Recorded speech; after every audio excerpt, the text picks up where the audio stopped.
इस वीडियो में हम लोग वर्णमाला को स्टार्ट करेंगे। इसमें मतलब ये मेरा नोट्स है, खिचड़ी की तरह है, लेकिन स्टार्ट करेंगे फटाफट। इसमें जो जो इम्पोर्टेंट है फटाफट कवर करेंगे। तो पहला वर्णमाला है। तो वर्णमाला किसे कहते हैं, परिभाषा सबसे पूछेगा यही पहले। एक मिनट। तो वर्णमाला किसे कहते हैं, उसका परिभाषा पूछेगा। तो लिपि चिन्ह के क्रमबद्ध समूह को वर्णमाला कहते हैं। जो भी लिपि चिन्ह रहता है ना, जैसे कि अ आ ई यू ये सब लिखते हैं, तो वो लिपि है। लिपि मतलब उसका चिन्ह है। जैसे ये अ का मात्रा हो गया ऐसे, तो ये सब चिन्ह को क्रमबद्ध से समूह को वर्णमाला हम लोग कहते हैं। वर्णमाला के व्यवस्थित समूह को भी वर्णमाला कहा जाता है। इसके बाद भाषा समूह के भाषा सबसे बना हुआ है। भाषा संस्कृत की भाषा सबसे बना है। इसके बाद ये पूछेगा भाषा जो है संस्कृत की किस शब्द से बना है, तो भाषा सबसे बना है। ये इंपॉर्टेंट याद करके रखना है। इसके बाद उच्चारण के हिसाब से देखा जाए तो 4500 वर्ण होते हैं, लेकिन जो हमारे कांता प्रसाद जी थे उन्होंने बताया था 43 है। कहीं कहीं 46 देता है, लेकिन 43 मेनली याद करके रखना है, 43 होता है। ये पूछेगा कांता प्रसाद के अनुसार वर्णमाला कितने होते हैं, तो 43 होते हैं। ठीक है, 45 वर्ड याद करके रखना है ये। ठीक है, लेकिन लेखन के दौरान टोटल कितने होते हैं, टोटल तुम्हारे 52 होते हैं। ये चीज़ याद रखना है, टोटल कितने होते हैं, 52 होते हैं बस। अब कभी कभी आता है जैसे भाषा का निर्माण होता है, जो जैसे कुछ भी भाषा वाषा होता है तो उसका क्रम कैसे होता है, कौन सा छोटा है कौन सा बड़ा है, तो वो क्रम पूछता है। तो क्रम में पूछेगा तो सबसे सबसे जो छोटा होता है वो होता है वर्ण ध्वनि। ध्वनि या वर्ण जो बोलते हैं सबसे छोटा नहीं होता। ध्वनि जैसे बोलते हैं कुछ ध्वनि आता है उससे छोटा होता है, उससे बड़ा अक्षर होगा। अक्षर बोलते हैं, उससे बड़ा होगा। या तो उससे उससे बड़ा कोई शब्द होगा, या उससे उससे बड़ा पद होगा, फिर उससे बड़ा पदबंध होगा, फिर उससे बड़ा उपवाक्य होगा, उससे बड़ा वाक्य होगा। ऐसे याद करना, सीक्वेंस में याद कर सकते हैं। अगर नहीं याद होगा तो उसके लिए भी है।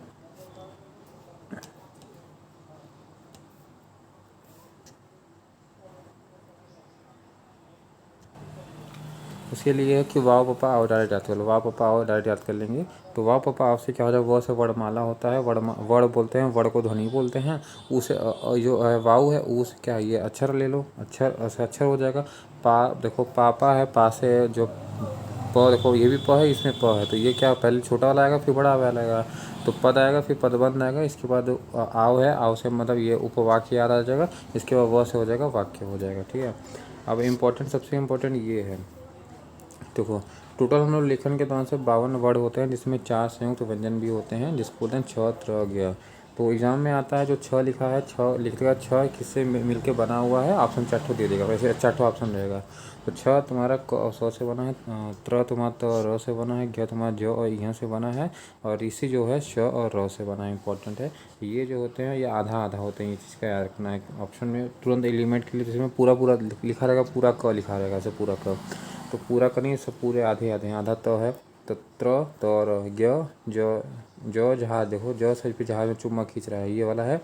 इसके बाद र वाले में ये स है, फिर र हो जाएगा। ठीक है, अब इसको देखो इम्पोर्टेंट ये है कि इसको क्या बोलते हैं, संयुक्त व्यंजन बोलते हैं। ठीक है, संयुक्त व्यंजन जो कि दूसरों से मिलके बना है, इसलिए संयुक्त है वो। उसमें 2 व्यंजन है, इसलिए वो संयुक्त व्यंजन कहलाता है। तो छत्र ये हो जाएंगे। अब संयुक्त व्यंजन को व्यंजन गुच्छ भी कहते हैं, तो आप इससे भटकेगा नहीं। व्यंजन गुच्छ भी कहा जाता है, तो इम्पोर्टेंट है। ठीक है, अब तो नेक्स्ट है तुम्हारा, तो ये संयुक्त व्यंजन मैंने बता दिया, तो 4 होते हैं। तो ये तो पढ़ लिया, 4 होते हैं। छत्र गया वाला वो पढ़ लिया। इसको हम लोग को व्यंजन गुच्छ भी कहते हैं, ये इंपॉर्टेंट है। अब देखो संयुक्त व्यंजन जो होता है छत्र गया ना, ये मैक्सिमम तुम्हारा तत्सम रूप में यूज किया जाता है। तत्सम वर्ड वो होते हैं जो कि संस्कृत में यूज किए थे, जो कि बहुत पुरानिया लोग यूज करते थे पहले। जो भगवान लोग का वर्ड होता है उसमें हमेशा देखेंगे तत्सम रूप ज़्यादा होगा। जो संस्कृत के वर्ड होते थे वो तत्सम रूप कहलाते थे। तो तत्सम युग का जो यूज है वो संयुक्त व्यंजन ज़्यादातर का यूज़ तत्सम में किया जाता है। इसलिए अगर हम तत्सम तद्भव पढ़ेंगे, अगर ये सब वर्ड उसमें दिख गया तो लगभग 95% तुम्हारा वो हम मार देंगे, वो कौन सा वर्ड है, तत्सम वर्ड हो जाएगा। ठीक है, इनका उच्चारण स्थान नहीं होता है भाई। इनका स्थान नहीं, जैसे बोल नहीं सकते कि छ कहाँ से बोला जाता है, क कहाँ से बोलता है, ये नहीं बोला जा सकता। तो इनका उच्चारण स्थान भी नहीं होता है। इसमें साफ नहीं दिख रहा तो मैं बोल रहा हूँ मुँह से सुन लो, इसका उच्चारण स्थान नहीं होता है। अब हम लोग पढ़ेंगे, वो पढ़ लिए हम लोग, वर्ड पढ़ लिए। अब हम चलेंगे ये, अब पढ़ेंगे वर्णमाला पढ़ चुके हैं, अब ये पढ़ेंगे स्वर पढ़ेंगे। अब ये क्या होते हैं, स्वर तुम्हारा होते हैं स्वतंत्र होते हैं। ठीक है, स्वर वो है आराम से स्वतंत्र है, किसी के मर्जी के मालिक नहीं है। लेकिन वो क्या है जो अब इसके आगे हम लोग पढ़ेंगे स्वर के बाद व्यंजन पढ़ेंगे, लेकिन व्यंजन तुम्हारे क्या हैं स्वतंत्र नहीं होते हैं, क्योंकि उनके साथ चिपके होते हैं कौन, ये स्वर चिपके। जैसे क लिखा है तो क के लिए थोड़ी लिखा है, तो क आधा क बना है, उसके उसमें अ चिपका हुआ है तो जाके क बना, इसलिए वो स्वतंत्र नहीं है, वो परितंत्र होते हैं। स्वर जो हैं स्वतंत्र होते हैं। ये इंपॉर्टेंट खत्म। स्वर का इंपॉर्टेंट है ये, इसको बोलते हैं अच्, इसको बोलते हैं अच्, इसका उपनाम है समझ लो। और जो हम लोग व्यंजन पढ़ेंगे उसको बोलेंगे हल बोलते हैं, ठीक है।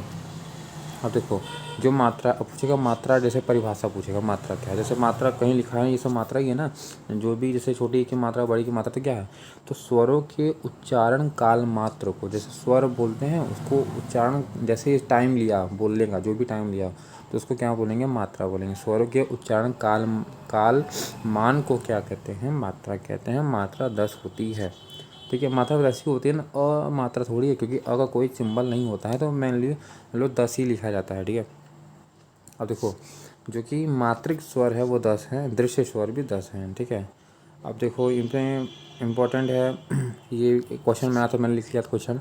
मात्रा स्वरों को मतलब पूछा था क्या कहते हैं, है ना। तो मात्रा स्वरों को हम लोग ग्रेफीन कहते हैं ना। मात्रा स्वरों को ग्रेफीन कहते हैं। तो ये वन लाइनर आया था तो लिख दिया था, मुझे भी नहीं समझ में आया।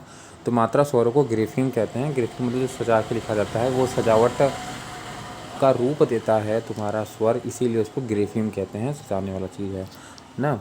और समरूप कहते हैं, तो ग्रेफीम बोलो चाहे इसको समरूप बोलते हैं। ग्रेफिंग तरह से इंग्लिश वर्ड हो जाएगा, समरूप उसका वही हो जाएगा।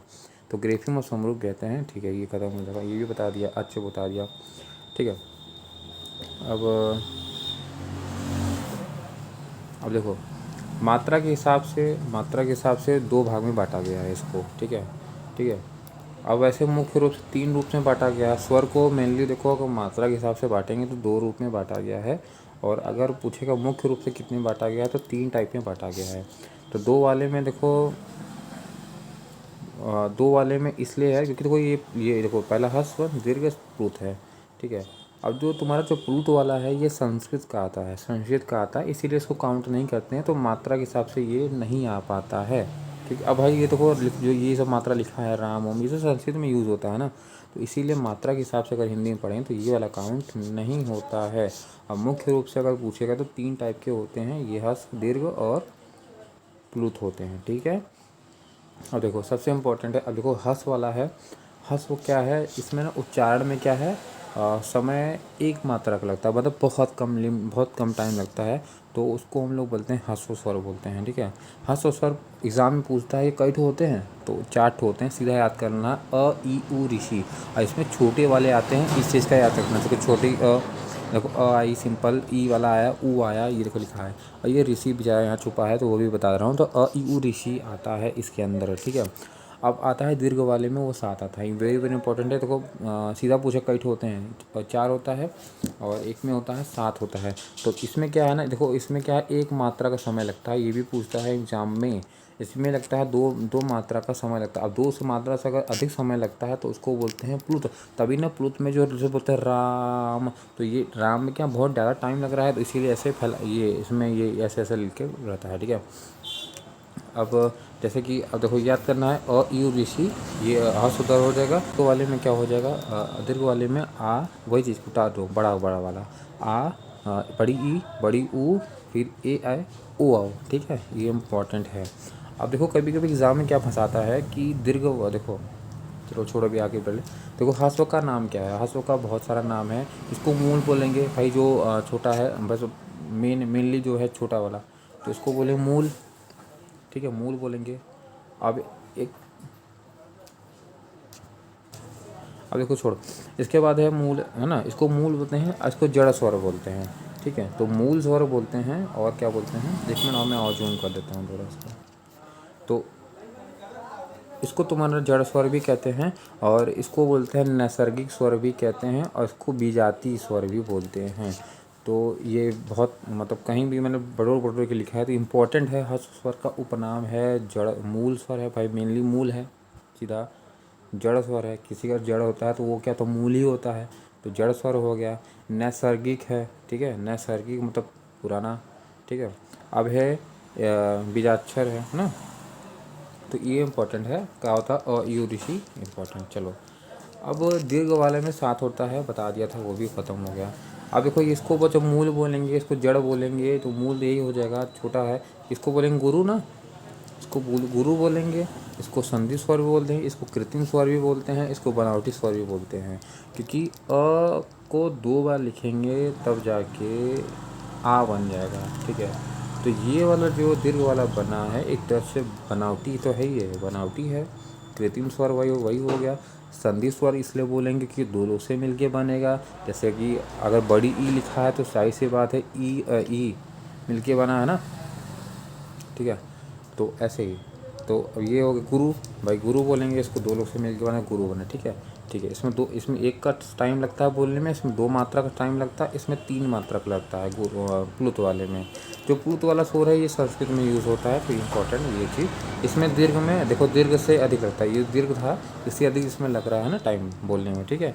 जैसे भजन वजन करते नहीं, उसमें ज़्यादातर यूज़ इसमें लिखा है। जैसे कि अगर रामायण का किताब उताब उठा लो तो उसमें देखोगे तो ये वाला सिंबल ऐसे ऐसे ऐसे ऐसे ढेर सारा कहीं कहीं मिल जाएगा आराम से। अब यहीं पे मैंने एक साइड में, मतलब इसी के कोने में एक चीज़ लिखा हुआ है, तो मैं उसको दिखा रहा हूँ। वो दूसरे पन्ना में है, तो इसी से रिलेटेड है। क्योंकि ह्रस्व में जो अ यू था, तो वो भी किसी और का होता है, तो इसी से रिलेटेड वो भी हम लोग याद लेते चलेंगे, वो भी पढ़ लेते हैं डायरेक्ट हम लोग। तो वो नेक्स्ट में है। और देखो इसमें लिखा है मैंने, तो ये तो नंबरिंग तो दिख रहा होगा यहाँ पे ना, नंबरिंग दिख रहा है ना, 1 2 3, ये नंबरिंग दिख रहा है। तो नंबरिंग किसका है तो समझ में आ जाएगा। तो ये मूल वाले का था, जो इसको हम लोग बोलते हैं ह्रस्व स्वर बोलते हैं। तो ह्रस्व वाले को ही देखो, ह्रस्व वाला जो था, अब हम लोग देखो, अगर देखो मांसपेशी के हिसाब से अगर बांटेंगे ना, अभी हम लोग आगे पढ़ेंगे कि जो अ ई उ है कहाँ से क्या बोला जाता है, तो मांसपेशी के आधार पे बांटते हैं। तो आता है एक होता है मध्यम है ना, और एक होता है दृढ़ होता है, एक होता है शिथिल होता है, ठीक है, इस टाइप का होता है। तो मांसपेशी कैटेगरी में बांटा जाता है। तो शिथिल में क्या आता है, जो हर्ष वाला पढ़े थे ना, वो वही शिथिल में आता है। अब दृढ़ वाले में क्या होता है, बड़ी ई दृढ़ बा उ दृढ़ बा, ई दृढ़ बा उ दृढ़ बा। तो दृढ़ वाले में 2 ठो आएगा तुम्हारा, बड़ी ई बड़ी ऊ आ जाएगा। अब मध्य वाले में ए बैठा है, देखो मध्य में बैठा है, तो मध्य वाले में ए आएगा। तो ये चीज़ याद रखने, देखो मांसपेशी के आधार पर भी हम लोग स्वर को बांट के पढ़ना ही है। तो ये इसी कैटेगरी में बटेगा, तो बटेगा, तो इसको यही याद कर लेंगे, ठीक है। तो इसका ये हो जाएगा। अब देखो इसमें एक और पॉइंट है कि जो हम लोग सेकंड वाला पढ़े थे, वो क्या पढ़े थे कि वो ह्रस्व के बाद हम लोग दीर्घ पढ़े थे। तो दीर्घ वाले में जो हम लोग आगे का लिखा नहीं था, ये आ यू लिखा है, जो उसमें ए ओ ये भी लिखा था। तो अब दीर्घ तो वो था, लेकिन कभी कभी क्वेश्चन इसमें भी फंसा देता है और पूछेगा मूल दीर्घ। अब मूल दीर्घ बोल देगा ना, तो सिर्फ ये आगे वाला ही 3 मूल दीर्घ होता है। अभी एग्ज़ाम में किसी में आया था, मैंने देखा था, उसमें सब मतलब फंस गया था मैं। तो मुझे जो कहा ये क्या होता है मूल दीर्घ होता है, तो मूल दीर्घ को पढ़ना है। तो ये जो आगे वाला होता है, ये आ ई ओ, ये मूल दीर्घ होता है। इसके बाद ये ए ओ ए बड़ी ए ओ, ये तुम्हारा होता है पीछे वाला, ये मूल दीर्घ में नहीं आता है, ठीक है। अब देखो ये मूल दीर्घ हो गया, ठीक है। अब क्या है, ये संयुक्त स्वर भी इसको कहते हैं, ये पीछे वाले को संयुक्त स्वर इसलिए बोलता है भाई। देखो ये जो आ ई ऊ है, ये लोग आपस में भाई अपने सेम सजाती वाले को ही मतलब संधि करके मिल जाएंगे। जैसे आ को अ से मिल गया, ई से मिल गया, ऊ छोटी ऊ छोटी से मिल गया। लेकिन ए वाला साला क्या है, ए खुद से थोड़ी बना है, ए खुद से नहीं बना है, ए अ और ई से मिल के बनता है। बड़ी ए वाला कैसे बनेगा, बड़ी फिर छोड़, एक ए ले लो, एक अ ले लो, तब बनेगा। अब ओ कैसे बनेगा, अ प्लस ऊ से बनता है, इसलिए इनको देखो सजाती संधि बोलते हैं, क्योंकि ये सेम से मिलके बनते हैं। इसको विजाती संधि भी बोलते हैं, विजाती मतलब स्वर बोलते हैं इसको ना। क्योंकि विजाती बोलेंगे, विजाती मतलब अलग अलग जाति के मिलके बने हुए साले स्वर। तो यहाँ पे सॉरी, तो ये हो जाएगा तुम्हारा विजाती हो जाएंगे। इसको संयुक्त स्वर इसलिए बोलते हैं क्योंकि दो स्वरों के मिलाव से क्या होता है, ये बनता है। इसको मूल दीर्घ वगैरह मैंने बता दिया था, ये इम्पोर्टेंट है। तो इधर का ये उससे रिलेटेड था बस, ठीक है। अच्छा ठीक है। दर्शन चिन्ह ये है, दर्शन चिन्ह ह्रस्व में एक होता है, दीर्घ वाले में ये वाला सिंबल है। छोड़ो ये तो संस्कृत में पाठ का वो दूसरे काम है, अभी इसमें नहीं है। और तुम्हारा तो हो ही गया, प्लुत स्वर तो हम लोग पढ़ लिए थे, ठीक है, यहाँ तक तो कोई ख़त्म हो गया। अब हम लोग चलेंगे, अब थोड़ा सा ये देखेंगे ना, ये भी देख लेते हैं। उधर हम लोग मांसपेशी के आधार पे बांट के पढ़ लिए थे। तुम्हारा मांसपेशी में दलील बता रहा हूँ कि शिथिल में अ यू था, उसके बाद दृढ़ लिखे थे, ई दृढ़ रहा, उ दृढ़ रहा, इसके मध्य में ए बैठा है मध्य में। चलो ये हो खत्म। अब देखो हम लोग जीव के आधार पे विभाजन करेंगे तो जीव के आधार पे देखो दसित होता है ना, दसित होता है। देखो अग्र वाले में क्या होता है, अग्र वाले में जीव का जो अगमा वाला भाग होता है, देखो अब सोचो कि आगे आगे मतलब कैसे, अरे आगे की तरफ गिर जाएगा, कैसे गिरेगा भाई। अब ई ऐसे लिखोगे ना, तो ई लिखोगे ऐसे, तो ये देखो कर्व बन गया यहाँ पे, तो यहाँ कर्व बन गया, यहाँ कर्व बन गया, ठीक है। अब तुम जैसे कि अगर ए लिखोगे ऐसे, देखो यहाँ भी ऐसे गिरने वाला बन गया बेचारे का, कैसे गिर नहीं जाएगा ये, तो ई बना। अब ई देखो ये डमरू बन गया, नीचे गिर गया, आगे की तरफ गिर जाएंगे ये सब, तो गिरने वाले यही न आगे लिख रहा है, बाकी कोई गिरेगा और थोड़ी गिर जाएगा। तो जैसे बोले ना लुढ़क जाना, तो लुढ़क भाई ये लोग अपने ऐसे खड़े रहेंगे तो लुढ़क नहीं जाएंगे। तो वैसे इसमें बड़ी ई ए आई ये 4 ठो आते हैं, तो ये इंपॉर्टेंट हो जाएगा। अब मध्य स्वर में क्या हो जाएगा, मध्य स्वर में अ भर आएगा। देखो अजीब के धार से बांटेंगे तो मांसपेशी वाले में मध्यम में कौन सा था, ए था। यहाँ तुम्हारा मध्यम स्वर में अजीब के धार में अ आएगा, ठीक है, अ आएगा, ठीक है। और पक्ष वाले में जो बचा वो पक्ष वाले में आ जाएगा। तो पक्ष वाले में क्या बचेगा, आ उ ओ आ भी होगा, ठीक है। जो ये लिखता है और ऊपर ये है, ठीक है। तो ये भी आ जाएगा इसमें आ भी आएगा ये हुआ, ठीक है। अभी ये क्या लिखा हुआ है, तो एक एग्ज़ाम में आया था जीव के आधार पर कट होता था, मैंने वहाँ 11 मार दिया था, इसलिए मेरा गलती हो गया था इसलिए। लेकिन देखो जीव के आधार पर क्या होता है, मैंने छोटा सा लिखा है इसमें कि जो ऋषि होता है ना, ऋषि काउंट नहीं होता है, जीव वाले में काउंट नहीं होता है, इसलिए यहाँ पे ये 10 ही होगा, ठीक है। इस चीज़ का याद रखेंगे। अब चलेंगे उच्चारण स्थान देख लेते हैं भाई, जो अ ई उ ये सभी पढ़ लिए इतना। अब देखो ये कहाँ से बोले जाते हैं, तो ये चीज़ को हम लोग को पढ़ना है, तो चलो यही पढ़ लेते हैं हम। देखो नाक, अब नाक वाले में क्या है, जिसमें बिंदी न म ये सब आए, जैसे न म बिंदी उंदी वाला, तो अंग बोल दिए, नासिक खत्म हो जाएगा। ओष्ठ वाले में क्या हो जाएगा, अब देखो ओष्ठ में ओ देखो कैसे लिखा है, ये लिखा है ओ, इसी में ट्रिक में छुपा हुआ है। देखो ओष्ठ से अगर पूछ लिया ओष्ठ ऐसे है, देखो इसमें ये अ छुपा है, तो बस यही पकड़ लो इसको, खत्म। तो ऊ आ जाएगा, ठीक है। अब देखो अब इसमें क्या है, अब यहाँ आगे पूछेगा ओष्ठ प्लस कंठ है, यहाँ कंठ लिखा है, यहाँ लिखा नहीं है, मतलब छूट गया है। तो यहाँ पे कलर चेंज कर लेते हैं, ये थोड़ा सा छोटा ले लो भाई। यहाँ लिखा है कंठ, ठीक है, और यहाँ लिखा है ओष्ठ, ये दोनों को प्लस। अब जैसे देखो ओष्ठ था तो ऊ था, ओष्ठ प्लस कंठ को मैंने मिला लिया, तो अब ऊ वाले को भी कुछ मिल दे दो ना यार, क्या दोगे, चलो दे दो, अच्छा मैंने दे दिया, ओ दे दिया, लो इसको भी दे दो, तब ओ दे दो, तो ठीक है।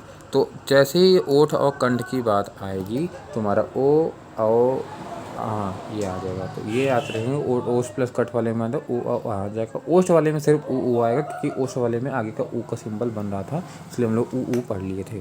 अब आगे चलेंगे, ये वाला हम लोग बाद में पढ़ लेंगे, इसमें कुछ वैसा खास नहीं है, बाकी जो इम्पोर्टेंट था पढ़ लिए हैं। कुछ थोड़ा बहुत 5-6 पॉइंट इसमें है, देख लेंगे। मेनली तो वो कवर हो गया है। अब देखो जो हम लोग पढ़ रहे थे उसके आगे का है, तो हम लोग क्या पढ़ लिए, नासिक का पढ़ लिए थे, नाक का पढ़ लिए थे, अब आ गया मूर्धा। नाक का पढ़ लिए, ओष्ठ का पढ़ लिए, ओष्ठ प्लस कंठ का पढ़ लिए, अब मूर्धा पढ़ेंगे। मूर्धा मतलब मूर्छित हो गया, मूर्धा आ गया। मूर्छा कौन होगा, ऋषि होगा, बात खत्म यार, ऋषि होगा ना, तो ऋषि होगा तो खत्म, और क्या। अब ऋषि हो गया ख़त्म, ये हो गया। अब इसके बाद हम लोग देखेंगे तालु। अब जैसे तालु रहता नहीं, तालु जैसे अब इमेजिन करते हैं थोड़ा सा, तालु तो याद हो जाएगा सुनते हैं। जैसे अब मुंह खोलते हैं, किसका मुंह खुला है ना, ये तो मान लो जीभ हो गया, तो तालु देखो ऐसे लटका रहता है, ऐसे ऐसे तालु की यहाँ अंदर कंठ की तरफ ऊपर लटका होता है जैसे, तो इमली की तरफ से लटका है ये। तो बस तालु, जैसे तालु कैसा होता है, इमली की तरह लटका होता है, ई बात खत्म। इसमें क्या इमेजिंग मत करना थोड़ा सा। इसके बाद कंठ और तालु को कर देंगे। अब जैसे ही तालु में कंठ मिला देंगे, तुम लोग कहेंगे ये क्या, ये तो मेरा इमली था, अब तुम मतलब क्या कर रहे हो इसमें, तालु फालू कंठ क्यों मिला रहे हो, तुम कहोगे ना ए। तो ए हो जाएगा तुम्हारा, कंठ प्लस तालु वाले में हो जाएगा। और सिर्फ कंठ वाले में इंपॉर्टेंट है, कंठ का वैसे ज़्यादा पूछता भी है, तो कंठ का भी पूछता है, वैसे सब पूछेगा, लेकिन इंपॉर्टेंट ये भी है, इसमें आ और अह पूछता है, ठीक है, अ पूछता है। देखो अह पे ह आएगा। अभी हम लोग आगे जब पढ़ेंगे वो क्या कहते हैं व्यंजन पढ़ेंगे, तो उसमें ह वाले में पढ़ेंगे तो वो भी कंठ में आता है। तो ह भी, अब पढ़ लो, यहीं पढ़ लो, ह भी तुम्हारा कंठ में आता है, तो भी आगे पढ़ लेंगे यहाँ भी, ठीक है। चलो। चलो नेक्स्ट।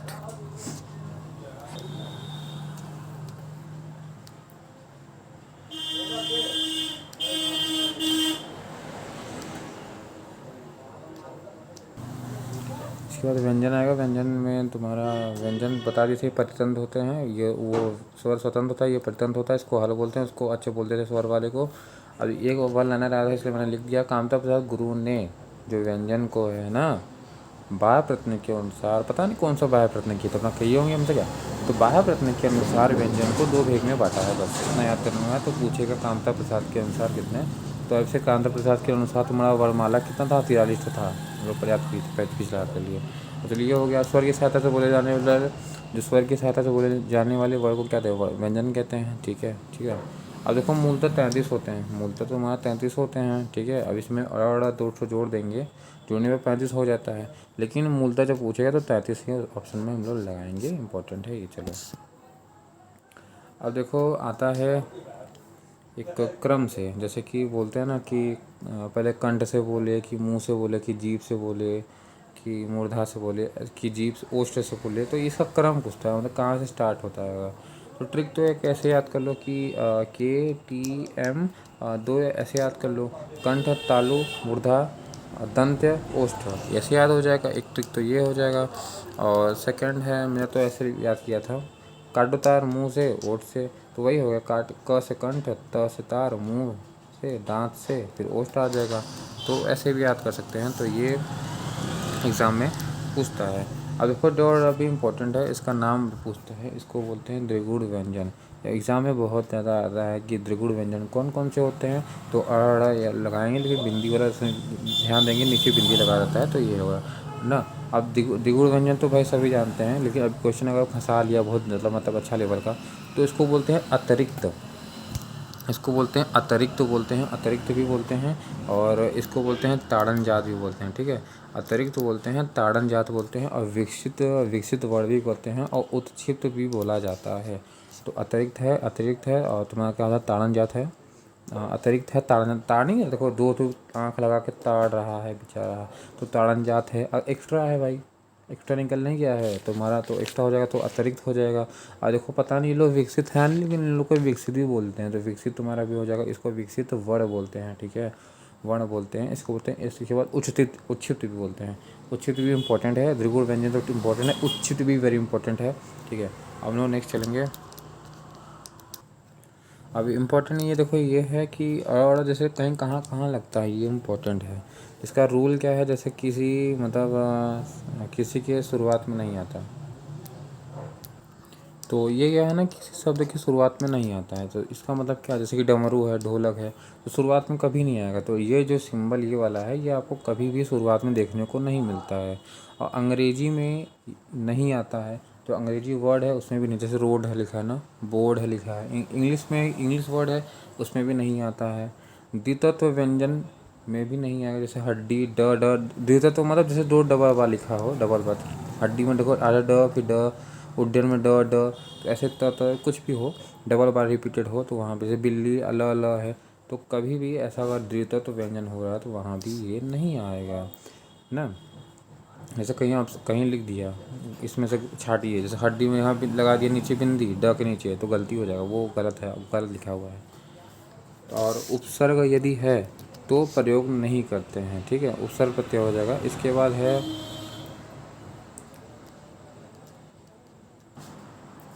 जैसे कि ये ड और ट लिखा हुआ है। ठीक है, तो इसको बता दे रहा हूँ लिख के मैं कि ये ड और ट अगर आया है, तो उसके बाद अगर मतलब उसके ऊपर वो लगा हुआ है, जैसे कि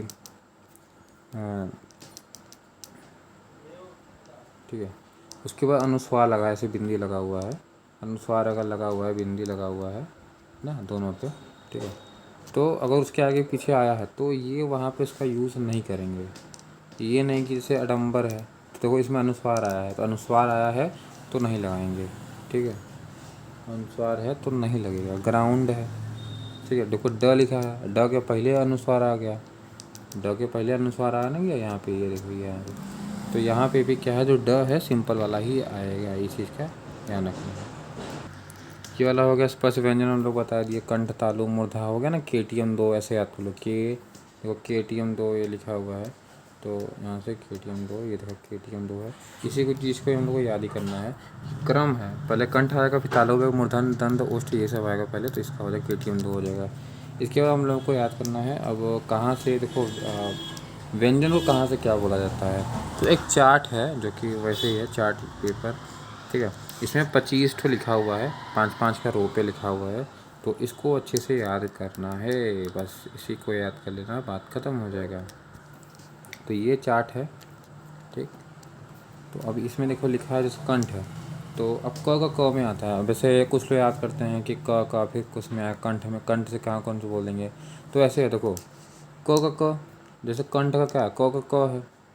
पूछेगा तो का तालव्य से क्या है, तालव्य, अच्छा तो तार च आता है, च वर्ग आता है, क का क वर्ग आता है, ठीक है। अब मूड, अब जैसे कि पूछेगा मूर्धन है, अरे अच्छा मूर्धन है, तो मूर्धन को मूड, मूड से आ चलो मूड, ठीक है। तो मूड ड हो जाएगा, ठीक है। तो मूड ड हो जाएगा, तो ड मतलब ड वाला वर्ग,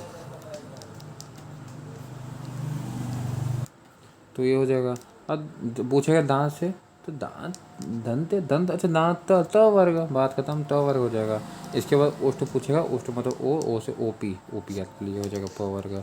डायरेक्ट याद करना, डायरेक्ट याद कर लो, ऐसे मैंने ऐसे याद किया, तो ऐसे हम मुझे याद है बस फटाक से। जैसे मुझे पता कंठ, कंठ से क टार्च, मूड, दांत, ओष्ठ, उन ओपी, ओपी हो जाएगा, ठीक है।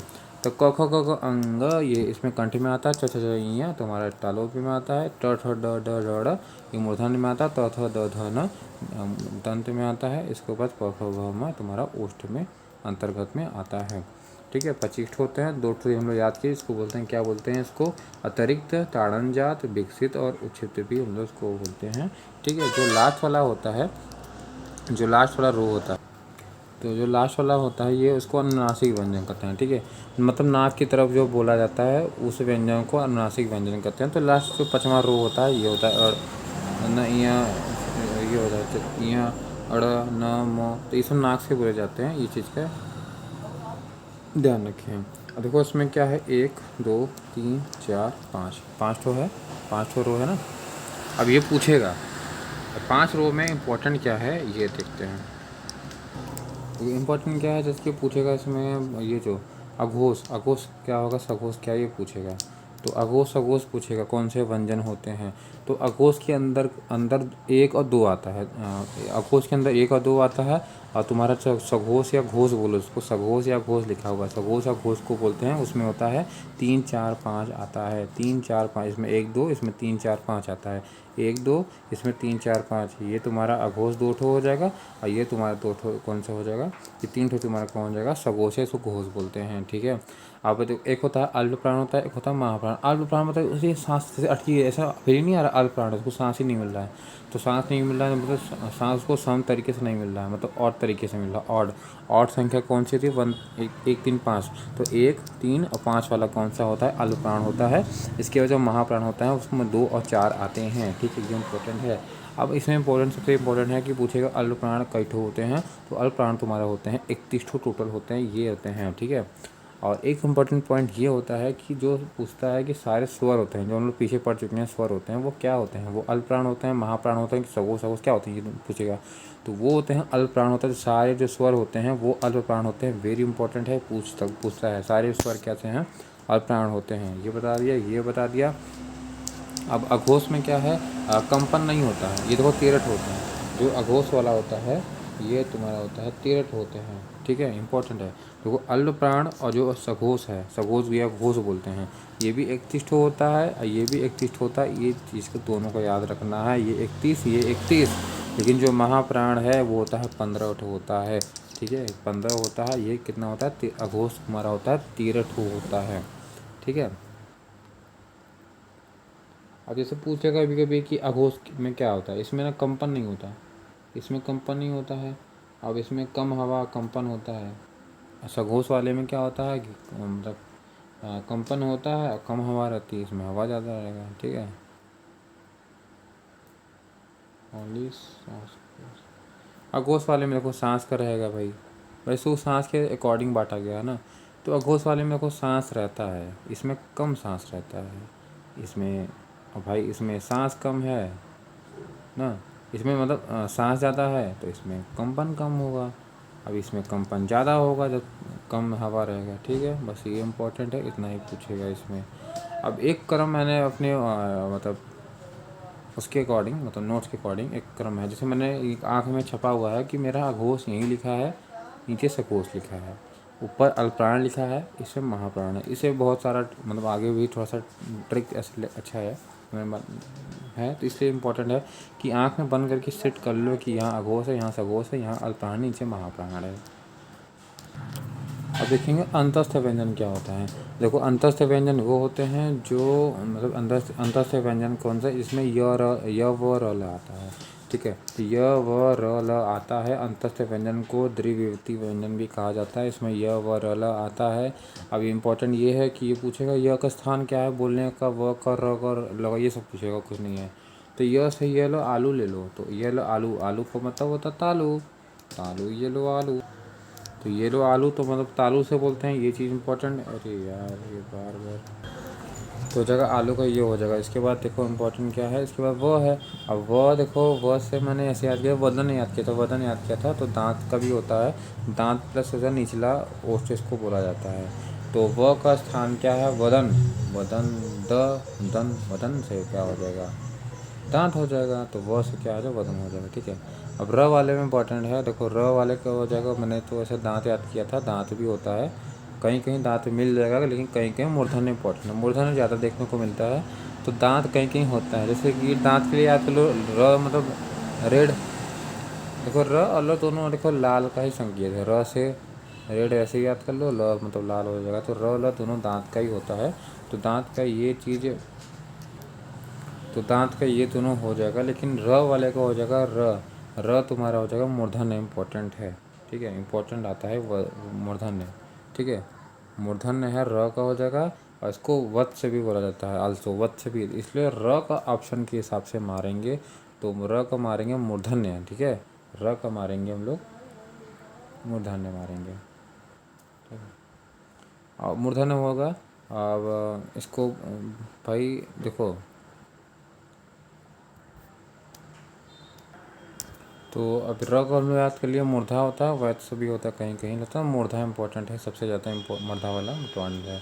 र को बता दिया, ल लाल होता है, तो लाल से पहले दांत होता है, तो दांत याद कर लेंगे। ठीक है, अब व को बता दिया, व से वदन दंतोष्ठ था और नीचे लीप होता है, ये दांत होता है। अब देखो इम्पोर्टेंट, सबसे इम्पोर्टेंट ये है कि, अब इम्पोर्टेंट ये है कि देखो य को बोलते हैं हम लोग, जो य है वो है, य व को बोला जाता है अर्धस्वर बोला जाता है, इसको बोलते हैं अर्धस्वर बोलते हैं। पूछेगा अर्धस्वर किसको बोलते हैं, य बोलेंगे, य व।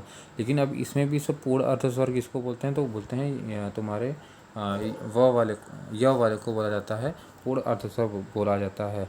इसके बाद व को बता दिए, ये तो अर्धस्वर में ही आता है। ठीक है, र को बोलते हैं, देखो इंपॉर्टेंट है, कंपनजात, लुंठित, प्रकंपित, लुंठित, प्रकंपित, कंपनजात, ये तुम्हारा र का है, लुंठित, प्रकंपित, कंपनजात। ताड़नजात कौन सा था, वो वाला ड ड वाला, जिसको उचित भी बोलते हैं, अतिरिक्त भी बोलते हैं, अतिरिक्त भी था, विकसित भी बोला जाता था। तो ये लुंठित, प्रकंपित,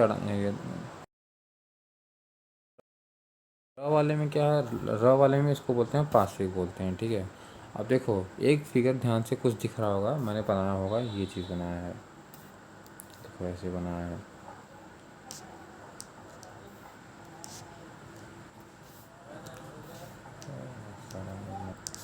तो अब ये सिंबल दिख रहा होगा, तो मैंने अपने नोट्स के हिसाब से अकॉर्डिंग बनाया है।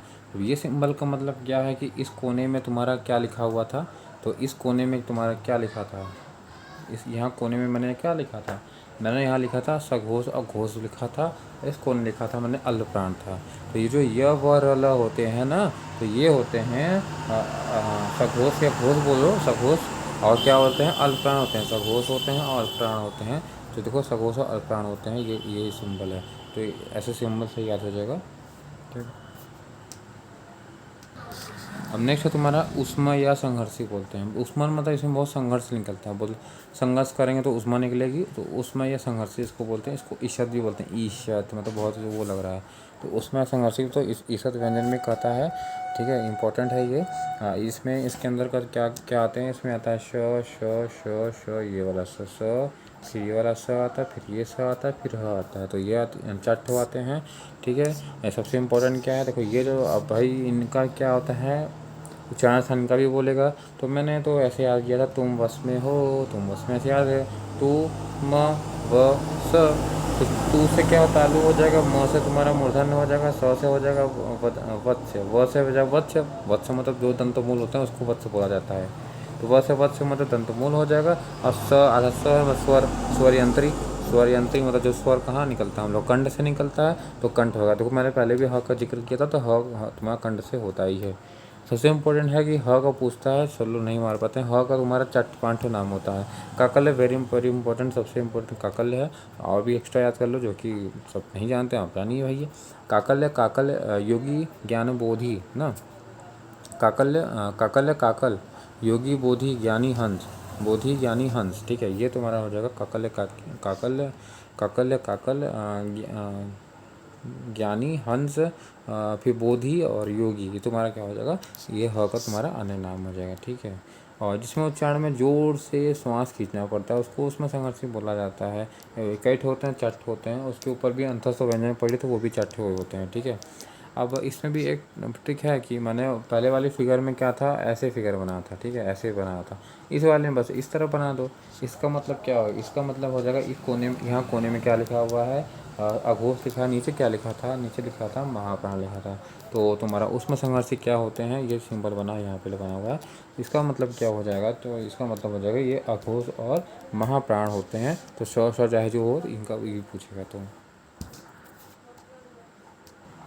नेक्स्ट तुम्हारा उच्छित है। उच्छित हमने पहले पढ़ चुके थे, ड और ये वाला तुम्हारा था उच्छित था। अब देखो इसका क्या है, ऊपर उठाना। उचित का मतलब उत का मतलब होता है ऊपर उठाना, इसका अर्थ होता है ऊपर उठाना। ये चीज़ पूछेगा तो मार देना, बाकी ख़त्म हो जाएगा।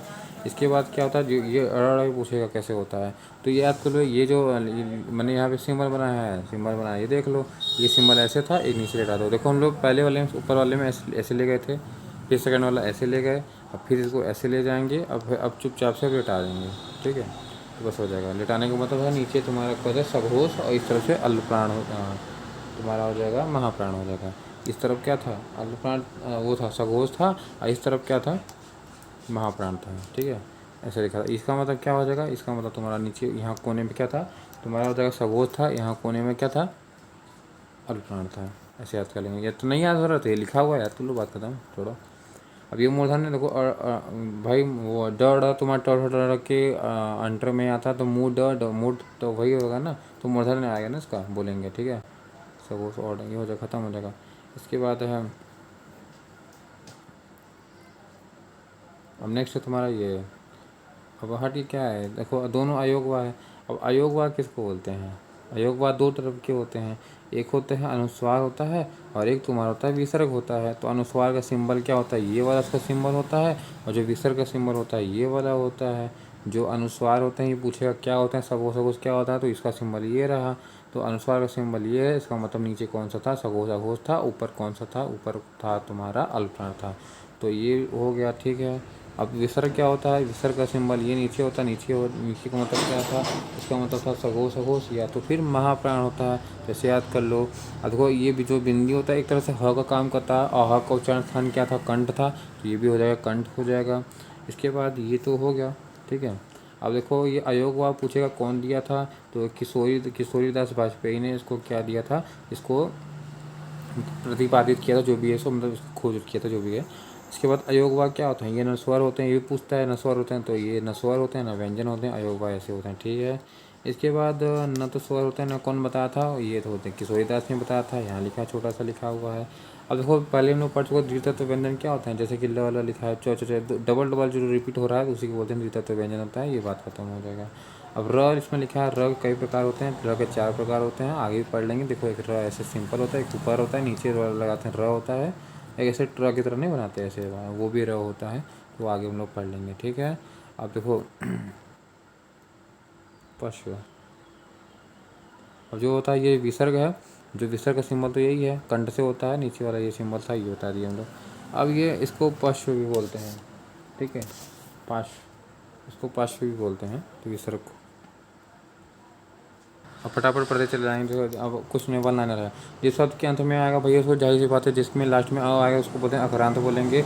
अनुस्वार का संबंध कैसा है? अनुस्वार का मतलब कि जो मतलब नाक वाला हो ना उसे होता, वो होता है अनुस्वार होता है। तो नाक से संबंध होने का मतलब क्या होता है? अनुसार जो नाक और मुंह से बोले तो इसमें नाक का ज़्यादा यूज़ होता है, मुंह का कम होता है, तो ये अनुस्वार हो जाएगा। इसके बाद नेक्स्ट है तुम्हारा अनुनासिक, मतलब क्या नाक से बोले, ठीक है। अनुनासिक देखो, अनुस्वार अगर बोलेंगे तो इसमें अनुस्वार वाले में देखो नाक का यूज़ ज़्यादा होता है। बस इंपॉर्टेंट जैसे बोलते हैं सब इतना याद कर लेते हैं कि नाक और मुंह दोनों होता है, लेकिन इसमें नाक का ज़्यादा होता है। ये मतलब ज़्यादा एक्स्ट्रा क्या होगा। अब अनुनासिक स्वर क्या होता है? अनुनासिक क्या आता है? अनुनासिक मतलब जो कि नाक और मुंह दोनों से बोले, लेकिन इसमें क्या ये भी याद कर लेंगे कि इसमें मुंह से ज़्यादा बोलते हैं। जो अनुनासिक में देखो बिंदी उंदी वाला है, मौन, ये सब अनुनासिक हो जाएगा। निनुनासिक मतलब जो मुंह और नाक से ना बोले, नाक का मुंह मतलब क्या? अच्छा मौन, बिंदी ये सब वाला तो क्या नाक से बोलेंगे, वहाँ अनुनासिक हो जाएगा, ठीक है। निनुनासिक मतलब जिसमें नाक का यूज़ नहीं हो, ना जैसे सिंपल आ ई यू ये सब आता है, ठीक है, जो नाक से नहीं बोला जाता है, ठीक है। मुख से निकलने वाला जो होता है, जिसकी ध्वनि केवल मुख से निकलती है, तो वो निनुनासिक हो जाएगा, ठीक है। स्वरों की संख्या जिससे पूछे तो 11 हो जाएगा, टोटल पूछेगा 13 से याद कर लेंगे। बड़ा मान लो देखो 33 बोले तो कुल पूछेगा तो 35 याद करके रख लेंगे। और टोटल संख्या कितनी होती है? 52 होती है। वर्ड की कितनी संख्या होती है? टोटल कितनी होती है? 52 होती हैं, ठीक है। ये भी लिखा हुआ है 52 है। ल कैसा है पहले पढ़ लिए थे। ल कैसा था? पार्श्विक था, इंपॉर्टेंट था, हम लोग पहले याद पढ़ चुके हैं। ल का तुम्हारा कैसा था? पार्श्विक ध्वनि होती है, जिसका याद कर लेंगे। अब देखो आता है आगत स्वर। क्या होता है आगत स्वर? जो हम लोग ये वाला नहीं यूज़ करते, देखो ये आगत स्वर है। आगत स्वर, अगर आगत स्वर पूछेगा, और आगत व्यंजन भी होते हैं, तो आगत स्वर वाला जो होता है ये होता है, जहाँ इसका यूज कहाँ हम लोग करते हैं? इंग्लिश में करते हैं। जैसे कि कहीं लगा देते हैं ना ऊपर, हाँ, तो ऐसे वो वाला इंग्लिश में कॉलेज, कॉलेज पे ऐसे नहीं लगाते वो, तो उस टाइप का मतलब है आगत स्वर, वहाँ भी यूज़ किया जाता है। अब आगत व्यंजन क्या होते हैं? चलो आगत व्यंजन अभी बाद में देख लेते हैं। ये ओनली इंग्लिश वर्ड में इसका यूज़ किया जाता है। नहीं, अब आगत व्यंजन अब आगे लिखा है, उसे देख लेते हैं। अब एक क्वेश्चन है जैसे कि हिंदी में मानक वर्णमाला में स्थान नहीं मिला, किसको? स्त्री को नहीं मिला। वो ऑप्शन में दिखा था, मैंने उसको उठा के लिख दिया बस, और ऐसा कुछ नहीं है। अब आते हैं अरबी फारसी की ध्वनि। देखो यही है इंपॉर्टेंट है, इसमें थोड़ा ध्यान देने वाली बात है। अरबी फारसी की ध्वनि क्या होता है? जो होता है क ख ग। अरबी फारसी जो कि नीचे नीचे बिंदी रहता है, जिसको बोले ख ऐसे बोलते हैं ना, तो सब मतलब वैसा बोलते हैं। जैसे क हम लोग बोल दिए तो क इस टाइप को बोलेंगे, थोड़ा सा बज टाइप का, मतलब जैसे नहीं भिनभिनाती हैं वो मधुमक्खियाँ, उस टाइप का। तो क हो जाएगा। क ख ग ज फ भी आता है, ठीक है, इतना इम्पोर्टेंट है। अब देखो जो नीचे जो बीच वाला है स्पर्श ध्वनि है क, ठीक है। स्पर्श संघर्षी बोलते हैं। जीवा मूली व्यंजन।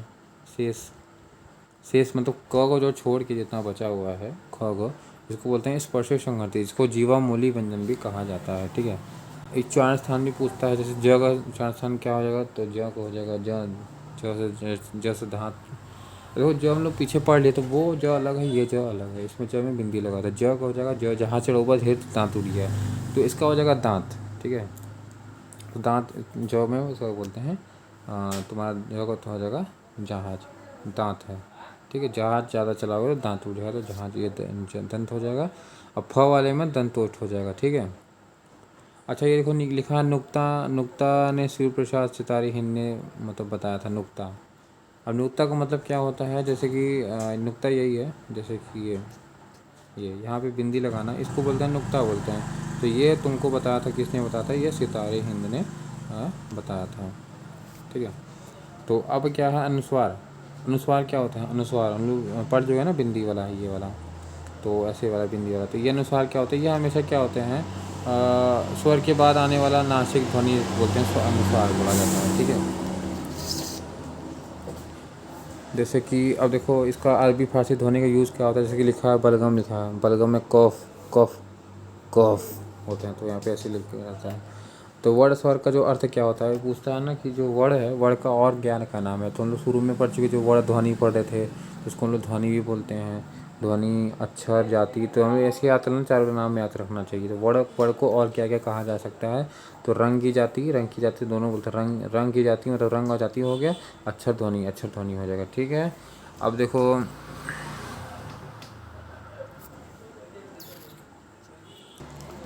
हमारा स्वर, अब देखो स्वर 3 टाइप के और ना। अब जैसे मुंह खुलने और मतलब बंद होने के अनुसार भी हम लोग को ये बांटा गया है मुख को। तो उसमें आता है विवृत, अर्धविवृत, अर्धसंवृत, संवृत, है ना। विवृत का मतलब ओपन, इसका half open, half close, close हो जाएगा, ठीक है। विवृत मतलब ओपन, अब मुंह खोल लो पूरा तो बोलो आ आ आ आ, खत्म। अब थोड़ा सा कम करोगे तो भाई आ नहीं बोलोगे तो तो बोलोगे, बात खत्म, ठीक है। अब इसके बाद देखो, बोलोगे ए बोलोगे, ओ बोलोगे, लेकिन छोटा वाला बोलोगे, ये ओ बोलोगे लेकिन छोटा वाला बोलोगे और आगा तो बोलोगे, ठीक है। तो छोटा ए और सॉरी बड़ा वाला बोलोगे ना। अभी हाफ ओपन बोले हो, ठीक है। तो पहले वाले में क्या था, विवृत वाले में तो आ था। अब आधा खोलने का मतलब है ओ हो जाएगा, और बड़ी ओ खोलोगे, बड़ी ए बड़ी ओ बोलेंगे और आगत बोल जाएंगे, ठीक है। और अर्धसंवृत वाले में क्या, यही जो ए और ओ है, लेकिन इसे को छोटा लिखेंगे तो ए और ओ हो जाएगा, छोटा ए ओ, एवं तो अर्धसंवृत जो हाफ क्लोज वाला हो जाएगा, इसमें ए ओ हो जाएगा, ठीक है। अब समृद्ध का मतलब होता है क्लोज होता है, समृद्ध का मतलब होता है क्लोज होता है, इसमें ई ओ ऋषि आ जाएगा, जितना एक्स्ट्रा बचेगा तो समृद्ध हो जाएगा, ठीक है। तो विविध, अर्धविविध, अर्धसमृद्ध और समृद्ध हो जाएगा। अर्धसमृद्ध वाले में क्या था, ई और ओ था, जो कि छोटा वाला था, ठीक है। अब एग्जाम में बहुत घुमा के पूछ लिया था कि पश्च समृद्ध क्या होता है। पश्च मतलब क्या, अब पश्च वाला कॉन्सेप्ट लेंगे जो जीव में पढ़े थे, पश्च। तो पश्च में हम लोग जीव वाले में पढ़े थे, तो उसमें पीछे वाले में पढ़ लिए थे कि आ ऊ ओ और आ आता था। और समृद्ध का मतलब यहाँ से लेंगे, तो इसमें और उसमें जो मैच खाएगा तो ऑप्शन ऊ था वहाँ पे। दो कठिन सवाल था ये। अब ये क्या है, एक्स्ट्रा मैंने लिखा है, जो ये तो ये लोग पढ़ लिए हैं, ये इसको बोलते हैं क्या है, इसको हम लोग बोलते हैं विसर्ग, पढ़ते हैं विसर्ग। विसर्ग एक तरह से ह ही है ना, उच्चारण स्थान क्या है इसका, कंठ है, ठीक है। इसको ब्राह्मी लिपि के उत्पन्न हुआ है, और ब्राह्मी लिपि से मतलब उत्पन्न हुआ है, ये भी इम्पोर्टेंट है, इसे मतलब एक्स्ट्रा है, और ठीक है। और लगाते हैं वो स्वर भेज दिया गया है। इसको हलंत को जिसमें लगाते हैं ना, वो स्वर रहित हो जाता है। तो ये भी जान लेंगे कि जहाँ भी अगर हम लोग विसर्ग को लगा देंगे, सॉरी विसर्ग को किसी में लगा देंगे, तो वो स्वर रहित हो जाता है, उसमें स्वर हट जाएगा, ठीक है। चलो ठीक है। देखो अ की मात्रा नहीं होती है भाई, जाहिर सी बात है। अ की मात्रा कोई होता है, कोई सिंबल थोड़ी होता। अ की मात्रा नहीं होती है। गुण वर्ण तथा विसर्ग के ऊपर से रेखा नहीं गुजरती, जैसे कि जैसे ध लिखा है इस तरह का, तो ये जो होते हैं ध श, इस तरह अगर इस टाइप का लिखा तो उसके ऊपर कहाँ हम लोग पूरा लाइन खींच पाते हैं, नहीं लिखेंगे। तो ऐसा नहीं होगा, तो ऐसा नहीं होगा, ये वाला सही होगा, ऐसे लिखाएगा, ठीक है। तो ये इस पे से रेखा नहीं गुजरती है। आयोगवाद कौन दिया था, हम लोग पीछे पढ़ चुके हैं। आयोगवाद को दिया था कौन, किशोरीदास वाजपेयी ने दिया था। और जो कामराज प्रसाद गुरु ने स्वरों की गणना अल्पप्राण के अंतर की थी, भाई पहले बता चुके, जो जितने सारे स्वर होते हैं वो अल्पप्राण होते हैं, ये कामराज प्रसाद गुरु ने भी बताया था। और इम्पोर्टेंट ये तरफ चलेंगे। आप पूछेगा भाषा की सबसे छोटी लिखित इकाई कौन सी होती है, तो भाषा की सबसे छोटी लिखने के आधार पर वर्ड ही नहीं लिखोगे तो वर्ड हो जाएगा, लिखने के आधार पे हो जाएगा। मौखिक मुंह से बोलने वाला तो सबसे छोटा क्या, ध्वनि निकालोगे और क्या हो जाएगा, तो लिखित इकाई ये हो जाएगा। अब पूछेगा अर्थ के आधार पे, स्वतंत्र इकाई या सार्थक है। अब सार्थक है तो कोई चीज़ का शब्द लिखोगे ना, कोई अगर शब्द लिख दोगे तो उसका अर्थ निकलेगा, तो सार्थक हो गया, वो स्वतंत्र हो गया। एक होता है अर्थ, मतलब अर्थ निकलना चाहिए तो शब्द निकलेगा ना। अब पूर्ण सार्थक बोलेगा तो भैया अब शब्द का ढेर सारा लिख दो, तो ढेर सारा लिख दोगे तो वाक्य हो जाएगा। तो पूर्ण सार्थक का इकाई पूछेगा तो वाक्य हो जाएगा, ठीक है, ठीक है। जैसे जो अर्थ दे यानी शब्द, जैसे कि शब्द कमल है, कमल लिखा है तो एक शब्द है, तो अर्थ के आधार पे हो जाएगा स्वतंत्र है और सार्थक है। स्वतंत्र है किसी से मिला थोड़ी, कमल है बस कमल वो लिखा है, बात खत्म है। कमल अच्छा है खराब है पूरा वाक्य थोड़ी लिखें, तो स्वतंत्र हो जाएगा, स्वतंत्र इकाई हो जाएगा, सार्थक इकाई हो जाएगा। सार्थक से सब पकड़ लेना, शब्द मार देना, ऑप्शन में फटाक से मार देना। ऋषि का चिन्ह ये होता है, ये भी देख लो थोड़ा सा। और इसके बाद है महोत्सव शब्द का वर्ण विच्छेद नहीं होता। देखो वर्ण विच्छेद कभी नहीं होता, संधि विच्छेद होता है, वर्ण विच्छेद नहीं होता, ठीक है।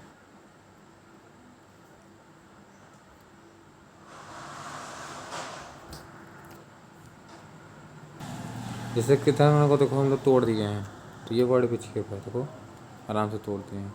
हर एक मतलब उसको पार्ट पार्ट में तोड़ दिए, कैसा लिखा था वही हो जाएगा, वर्ण विच्छेद हो जाएगा। देखो र के प्रकार हमने पढ़ लिया था। देखो र दो प्रकार के होते हैं, एक तो होता है रेफ होता है और एक तुम्हारा क्या होता है, एक होता है रेफ होता है, एक होता है पदेन होता है ना। अब ये पूर्ण होते हैं, तो पदेन वाला तो उसका पद बढ़िया है तो वो पूर्ण होगा, तो ये होता है पूर्ण होता है, इसमें जितने भी होंगे वो पूर्ण माने जाते हैं। देखो ये जो है ये वाला तुम्हारा पाई सहित होता है, इसको बोलते हैं स्वर के साथ, स्वर के साथ। अब स्वर के साथ ये भी कहता है, ठीक है। तो पाई ये जो होता है ये वाला, ये अगर किसी के नीचे लगा हुआ है तो वो तरह से क्या होता है, ये पूर्ण होते हैं।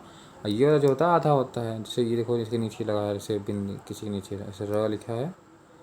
अच्छा भाई कोई भी र है उसमें हलंत लगा दिया मैंने, देखो ऐसे हलंत, इसको हलंत का चिन्ह बोलते हैं, वो आधा हो गया। एक ये हो गया, एक ऊपर जो उसके लगाया जाता है वो भी क्या होता है, आधा होता है। तो ये आधा होता है, ये याद रखना है। और ये जो नीचे ऐसे लगा है वो ये भी क्या होता है, आधा होता है। इसका मतलब बता रहा हूँ, जैसे ट्रक में लिखा है ना ट्र, तो इसका मतलब थोड़ी है कि वो ट्रक लिखा है, देखो ऐसे ट्रक लिखा है तो ये ऐसे लगा देना चिन्ह है। तो एक वाला तो र है, देखो जो एक ये वाला है, तो ये वाला तो तुम्हारा हो जाएगा, ये वाला तुम्हारा हो जाएगा, ये तो ट को आधा बनाने के लिए किया गया है, ये तो ट आधा बन गया। और जो सेकंड वाला ये लगाएंगे ये र का चिन्ह हो जाएगा, तो ये पूर्ण होता है, इस चीज़ को ध्यान रखना है। अब हिंदी वर्णमाला में स्वर, नेक्स्ट है हिंदी वर्णमाला में स्वर व्यंजन मिलाकर कितने होते हैं, ये पूछता है कभी, वन लाइनर है, किसके अनुसार कितना क्या होता है। जैसे मैंने कामता प्रसाद के अनुसार बताया था 43 होता है, ठीक है। कभी कभी 46 को मिल जाएगा, लेकिन 43 इंपॉर्टेंट है, 43 अगर हो तो 43 मानना है, ठीक है। अब देखो पूछे वर्णमाला में स्वर व्यंजन मिलाकर वर्णों की संख्या कितनी, 44 होती है, ठीक है। अब नेक्स्ट क्या है तुम्हारा, कुल कितना टोटल इंपॉर्टेंट है, वो सब नहीं पूछा जाता है। तो कुल कितना होता है 52 याद करना है। और एक कामता प्रसाद वाला याद करना चाहिए, ठीक ये होता है। देवनागरी लिपि के अनुसार पूछेगा तो 52 होता है, 52 मतलब जो कि इम्पोर्टेंट ये है, ये वाला कुल कितना होता है वही है, उसी को देवनागरी लिपि बोलते हैं, तो 52 होता है, ठीक है। प्लुत स्वर, जैसे ओम पूछेगा, ओम क्या प्लुत स्वर है ना, इसमें देखो ओम को सिंबल नहीं लगाया, ओम ऐसे र बन जाएगा, तो ढेर सारा प्लुत स्वर हो जाएगा। चलो आगे, जैसे दीर्घ स्वर हम लोग पहले नहीं पढ़ चुके हैं, ये भी पढ़ चुके हैं दीर्घ स्वर, पहले जो पढ़े थे दीर्घ स्वर, ह्रस्व दीर्घ ये वाला तो पहले आया था, अ यू आया था, ये इंपॉर्टेंट हम लोग पढ़ लिए थे। आयु जो कि हम लोग को मूल दीर्घ बोलते हैं, ये वाले को क्या बोलते थे, विजातीय स्वर बोलते हैं, क्योंकि अलग अलग जाति से मिलके बने होते विजातीय स्वर बोलते हैं। इसको संयुक्त स्वर भी बोलते हैं, क्योंकि दो अलग अलग से मिलके संयुक्त हुए हैं। इसको मूल दीर्घ बोलते थे। सजाती बोलते हैं, क्योंकि समान जाति से बने हैं, इसको सजाती बोला जाता था, ठीक है। जैसे अब देख लो ए कैसे बना है, ए मिला है ई, सोचो ई से मिल के बनाया है, तो विजाति तो होगा ना भाई, अलग जाति से मिल के बनाया है, तो ये और ई हो गया। अब बेचारे ए कहने चला अपने छुटके भैया को उठा ली, तो छुटके भैया को उठा लिए, ए ले लिया और एक तो अ ले लिया। अब वो अलग से उठा के लाएंगे ऊ को, तो अपने आप जो बड़का वाला ओ है वो कहेगा चलो अपने छोटे भाई को ओ को लाओ और फिर ओ को ले लो, ठीक है। अब देखो हिंदी, हिंदू, हिंदुस्तान, ये कौन बोला था, प्रताप नारायण मिश्र बोले थे। ये भी अगर आएगा ऑप्शन में, पाँच ना प्रताप नारायण मिश्र बोला था, हिंदी, हिंदू, हिंदुस्तान। प्रणत्व क्या होता है, प्रणत्व मतलब प्राण, वर्णों के उच्चारण में श्वास का कम ज़्यादा होना है प्रणत्व है। जैसे हम कुछ बोला थी ना, जैसे हमारा सांस ऊपर नीचे हो रहा है तो उसको बोलते हैं प्रणत्व बोलते हैं, ठीक है। अब हरिवंश राय, ये तो मधुर शवक, ये छोड़ो, ये अदर टॉपिक है, मतलब नहीं है यहाँ पे। इस पेज में कुछ ज़्यादा वैसा एक्स्ट्रा नहीं है, कुछ लिखा है हिंदी में दो। हाँ ये इंपॉर्टेंट लाइन है, जैसे पूछता है एग्जाम में आ जाता है कभी कभी। तो हिंदी में दो महाप्राण व्यंजन कभी द्वित्व होकर नहीं आते हैं, पहला व्यंजन हमेशा अल्पप्राण होगा, इस चीज़ पर इम्पोर्टेंट रखेंगे। जैसे द्वित्व हुए ना, जैसे कि अच्छा, बुद्धू, ठीक है।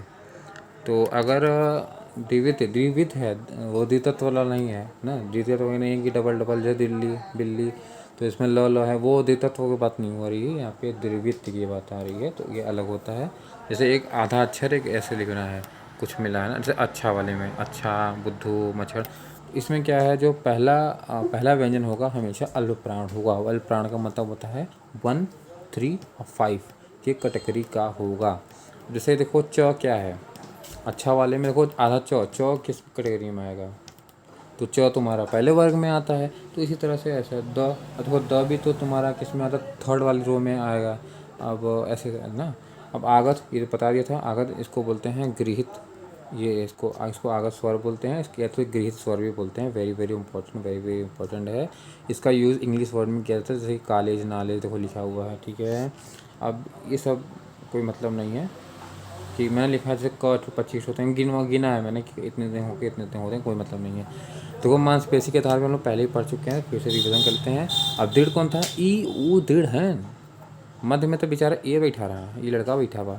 शिथिल वाले में अ ई ऊ, जो कि हस्व वाला से मैंने रिलेट करके बताया था, और ई ऊ था, बात खत्म हो जाएगा। ठीक है, अब मध्य का खत्म हो जाएगा। उच्चारण में लगने वाले समय मात्र को मात्रा कहते हैं। उच्चारण में जितना हम लोग टाइम लगाते हैं उसको क्या कहेंगे, हम लोग क्या कहेंगे, उसको हम लोग को मात्रा कहा जाता है। ये चीज़ इंपॉर्टेंट है, ये हो गया। ठीक है, अब नेक्स्ट है तुम्हारा हो जाएगा अ एक मात्र स्वर है जिसमें कोई मात्रा नहीं होता, ये भी बता दिया। हिंदी मात्रा की संख्या कितनी होती है? टोटल 10 होती है। और टोटल वर्ड कितने होते हैं? 52 है। ये ऑप्शन में मानना मार देना हो जाएगा। 2 अनुस्वार हम लोग पढ़ चुके हैं, एक विसर्ग होता है, अनुप्रवाह होता है। ठीक है, अब ये इंपॉर्टेंट आता है, ये भी देख लेते हैं हम लोग। ये जो क ख वो हम लोग पीछे भी पढ़ के आए थे, इसको बोलते हैं अली जिह्वा बोलते हैं। ठीक है, ठीक है, अली जिह्वा बोलते हैं। तो जिह्वा मतलब जिह्वा रहेगा इसमें, अली जिह्वा, जिह्वा मूल बोलते हैं। क ख ग वाले को बोला जाता है। ठीक है, अब होता है देखो ज। अब ज वाले को क्या बोलते हैं? ये इसका स्थान है, उसका जो जीवा मूली हो जाएगा, क ख वाले का जीवा मूली, ज वाले का तुम्हारा क्या हो जाएगा? दंत हो जाएगा। ठीक है, तो ये इसका हो जाएगा दंत हो जाएगा, तो इसका ना दंत हो जाएगा। अब वफाना, वफाना राज आई, दंत ओष्ठ से जो भी करना करो, दंत ओष्ठ से कराई। तो अब तो व फ का जो चार था ना, दंत प्लस ओष्ठ है। ज वाले का तुम्हारा ज से जहाँ चलाओगे दांत टूट जाएगा, ज दंत हो जाएगा। क ख हो जाएगा, जीवा मूली हो जाएगा। ये चीज़ यहाँ पे कवर हो गया। इतना ही ये था, ये चीज़ कवर हो गया। ठीक है, अब यहाँ मैं पता नहीं क्या लिखा है, लिखा है ओनली 25 में लगेगा। मैं ग्रह का पचमा अच्छा लगता है। ठीक है, इसको बताता हूँ अभी। इसके बाद ड तो कहाँ कहाँ लगेगा? ये तो पहले पढ़ी, अंग्रेजी शब्द में नहीं लगता है। डबल बार अगर लिखा है उड्डयन में, वहाँ नहीं होगा। ड के पहले अगर अनुस्वार है, उसके बाद अगर अनुस्वार लिखा हुआ है तो वहाँ भी यूज़ नहीं किया जाता है। जैसे कि गुड़ है, गुड़ देखो, गुड़ क्या इंग्लिश है? अब ये देखो गुड़ लिखा है, गुड़। ठीक है, अब इसमें लिखेंगे इस वाले ड में बिंदी आएगा कि नहीं आएगा? कैसे करेंगे? क्या इंग्लिश है? नहीं है। डबल बार यूज़ हुआ? नहीं हुआ है। क्या इसमें ड के ऊपर अनुस्वार नहीं है, तो इसलिए ड सिंपल ही रहेगा। ठीक है, अब एक और पूछ लिया था मैंने, वो भी लिख दिया है। ये देखो, केंद्रीय हिंदी निदेशालय का स्थापना हुआ था 1883 में हुआ था। हिंदी का केंद्रीय, सेंट्रल हिंदी निर्देशालय जो है 1983 में हुआ था। अब होंठ के हिसाब से भैया दो तरह के पार्ट है। होंठ एक अपने आवित्र मुखी, एक वृत्त मुखी ना। एक एकदम गोला सा मुँह बना के बोलोगे उसको बोलते हैं वृत्त, एक होता है आवित्र हो जाएगा। ठीक है, आवित्र में आएगा तुम्हारा हो जाएगा अ आ ई उ ए, नहीं, अ आ ई ए। ठीक है, ये आवित्र आ जाएगा। अब वृत्त वाले में सीधा है यार, बोलोगे तुम्हारा मुंह गोला हो जाएगा। ऊ ओ औ आ, तो ऊ वाले पकड़ लोगे, वृत्त वाला में हो जाएगा। ठीक है, इतना आराम से पकड़ने को मिल जाएगा। अब जैसे कि अब पूछ लेगा फारसी में आगा स्वर कितने होते हैं? 5 ठो होते हैं। देखो 5, मेनली 5 ही ठो होते हैं। ठीक है, क ख ये वाला, तो ऑप्शन में आएगा तो बस इसको मार देना। ये वाला क ख है, लेकिन इसमें 6 है, लेकिन इसमें एक तो कौन सा नहीं होता है, और मैं भूल रहा हूँ, तो शायद पता नहीं, क नहीं होता, लेकिन 5 ठो है ऑप्शन में, वो मार देना है, और इससे ज़्यादा नहीं पूछेगा। बस हो गया ख़त्म यहाँ से। और एक और बता दूँ, इसमें क्या, जैसे पंप वाले में बिंदी लगा हुआ है, तो बिंदी को जब हटाना है तो क्या लगाएंगे? जो इसके आगे जो लिखा है प लिखा है, तो प का ही हमेशा हम लोग उस रो का ही पाँचवा पंचमा वो लाइन के लेते हैं। जो हम लोग और कॉलम नहीं पढ़े थे 25 होता है, तो उसी में से हम लोग को 5वां वाला ही हम लोग को लेना है। ठीक है, तो वही लगता है, उसके पहले वही आता है। तो इसके लिए क्या करें, जैसे कि देखो प हटा, तो प का 5वां कौन सा होता है? म आता है। इसमें देखो अडम्बर में बिंदी हटाना, यहाँ लिखे हैं ब है, अब ब है, तो ब का 5वां कौन सा होता है? तो जैसे कि प फ ब भ म, तो लास्ट में म आता है, इसलिए यहाँ पे म लगता है। त वर्ग वाले में वो जो पंचम वाला अनुनासिक व्यंजन में होता है लास्ट वाला, तो उसमें क्या आता है? त वाले में आता है न आता है, क्योंकि त थ द ध न आता है लास्ट में, तो यहाँ पे न आता है। इसी तरह से यहाँ पे पूरा वर्णमाला ख़त्म हो जाता है। अगर एक्स्ट्रा देखते हैं वो बीच में छूटा हुआ है, उसको देख ही लेते हैं, कुछ है नहीं इसमें। इसमें मैंने ये लिखा है, जैसे कि क्या है ना, व्यंजन स्वर के पहले आता है। जैसे कि व्यंजन भाई स्वर के पहले कैसे आएगा? अब देखो व्यंजन जो है स्वर के पहले आते हैं। अब देखो व्यंजन, अब स्वर, व्यंजन जो होता है तो स्वर के पहले आए ही है ना भाई, तो स्वर होते हैं जैसे कि क हो गया, तो क के पहले ना क आएगा भाई, क को जब हम लोग तोड़ेंगे, जैसे कि लिखा है जैसे जैसे का लिखा हुआ है, का लिखा हुआ है, तो का को तोड़ो, पहले क तोड़ोगे, लिखोगे आधा क, इसमें हलंत लगाओगे ऐसे, फिर लिखोगे आ लिखोगे, तो पहले क आता है, पहले व्यंजन आता है, इसके बाद क्या होता है, स्वर होता है। इसका लिखने का बस यही मतलब था, ये यहाँ पे ख़त्म हो जाएगा। अब जो आता है अनुस्वार आता है, वो स्वर के बाद आता है। ये इंपॉर्टेंट है क्योंकि देखो जो स्वर है वो क्या था, स्वर के बाद आता है। जैसे लिखो, इससे क्या होता है, जैसे कि हम लोग ABCD नहीं पढ़ते कि पहले ए आया बी आया, तो इसमें ऐसे भी होता है कि पहले क्या आएगा, तो सबसे पहले हम लोग लगाएंगे किसको, अनुस्वार पहले आता है। ठीक है, तो अनुस्वार स्वर के बाद आता है, सॉरी। तो देखो अब क्या है, जो बिंदी है ये, तो अब अ को तोड़ो, अ के बाद हम लोग लगा दिए, हलंत लगा दिए, तो अ आया। और क्या है, स्वर है, तो स्वर के बाद हमेशा क्या आता है, ये आता है। और जो व्यंजन होते हैं स्वर के पहले आते हैं, और स्वर के बाद क्या होता है, अनुस्वार आता है। तो ये क्या है, देखो इम्पोर्टेंट यही है कि ये जो हलंत होता है स्वर के बाद आता है। हिंदी में कोई दो स्वर साथ नहीं लिखे जा सकते, हिंदी में कोई दो स्वर साथ नहीं लिखे जा सकते। ठीक है, और स्वर या जो मतलब जितने हैं तुम्हारे ये दोनों के एक साथ थोड़ी लिख सकते हैं हम लोग। यदि हलन के बाद क ख फ प हो तो वो स्थिति में बना रहता है। जैसे कि जैसे अध फलन, तो कौन सा क ख फ प, ये चीज़ अगर आएगा ख ख ख क हो गया, एक होता है फ प, और ये अगर आएगा तो अगर हलंत के बाद अगर ये सब आते हैं तो स्थिति में बने रहते हैं, मतलब जैसे को तैसे ऐसा लिखा जाता है। इसलिए दो के बीच में क्या लगता है, हलंत हम लोग लगाते हैं, तो क ख और फ प ये हो जाएगा। ठीक है, बाकी इधर बगल का तो हम लोग पढ़ चुके हैं, इससे कोई मतलब नहीं है, जाति के धार पे ये सब पढ़ चुके हैं। अब थोड़ा सा इधर देख लेते हैं, तो इधर क्या है, थोड़ा सा भी देख लो। इसमें जैसे वो है, जैसे कि हम लोग ABCD लिखते हैं, पहले ये आता है बी आता है, उसी टाइप के हमने पढ़ लिए हैं। अच्छा, यहाँ भी एक पॉइंट छूट रहा है, वो भी देख लेते हैं, इंपॉर्टेंट है। तो वो पूछता है ना कि जैसे पूछेगा छः, जो चैप्टर में संयुक्त अक्षर पढ़े थे, पूछे थे ना, छ त्र ज्ञ और इसी तोड़े थे, तो उसको छ को तोड़े थे हम लोग को क और छ में तोड़े थे। ठीक है, और त्र को तर में तोड़े थे, ज को ज्ञ मतलब ज्ञ को ज और उसमें तोड़े थे, और ऋषियों को स और र में तोड़े थे ना। तो उसमें क्या पूछेगा, इसका स्थान क्या होता है, तो जो छ है ना, तो क में तोड़ा था, तो क के जस्ट बाद आता है। ऐसे जो त्र है में त में तोड़े थे, त के बाद आता है। ज वाले में ज के, देखो ज्ञ वाले में ज तोड़े थे, तो ज के बाद इसका स्थान आता है। तो ऐसे देखो ये लिखा हुआ है, तो क के बाद हमेशा आता है छ, ज के बाद आता है हमेशा ज्ञ आता है। तो ऐसे ही ना, इस चीज़ का ध्यान रखेंगे। ठीक है।